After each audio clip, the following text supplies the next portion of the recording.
ब्रजभूमि में भगवान श्री कृष्ण के एक परम भक्त रहते थे। उनका नाम था कुंभन दास।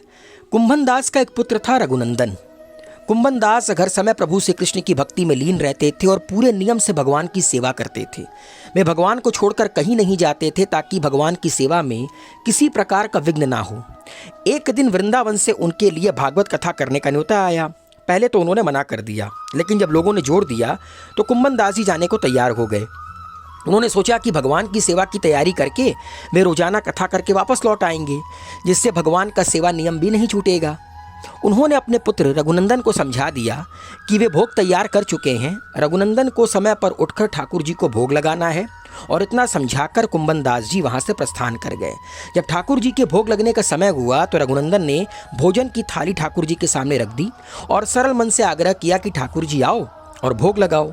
क्योंकि वो बालक था रघुनंदन, उसके मन में यह छवि थी कि भगवान अपने हाथों से भोजन करेंगे आकर, जैसे हम सब करते हैं। उसने बार बार ठाकुर जी से आग्रह किया, लेकिन भोजन तो वैसे का वैसा ही रखा रहा। अब रघुनंदन उदास हो गया और रोते हुए पुकारा कि ठाकुर जी आओ और भोग लगाओ। जिसके बाद ठाकुर जी ने एक बालक का रूप धारण किया और भोजन करने बैठ गए। यह दृश्य देखकर रघुनंदन भी प्रसन्न हो गया। रात को जब कुंभन दास जी लौटकर आते हैं और पूछते हैं कि बेटा, तुमने ठाकुर जी को भोग लगाया? रघुनंदन ने कहा, जी हाँ। तो फिर कुंभन दास जी ने अपने बेटे से प्रसाद मांगा, तो बेटे ने कहा कि ठाकुर जी ने सारा भोजन खा लिया। उन्होंने सोचा कि बच्चे को भूख लगी होगी तो सारा भोजन उसी ने खा लिया। अब तो ये रोज का नियम बन गया कि कुंभन दास जी भोजन की थाली लगाकर जाते और रघुनंदन ठाकुर जी को भोग लगाता। और जब कुंभन दास जी वापस लौटकर प्रसाद मांगते तो एक ही जवाब मिलता कि ठाकुर जी ने सारा भोजन खा लिया। कुंभन दास जी को लगने लगा कि पुत्र झूठ बोलने लगा है।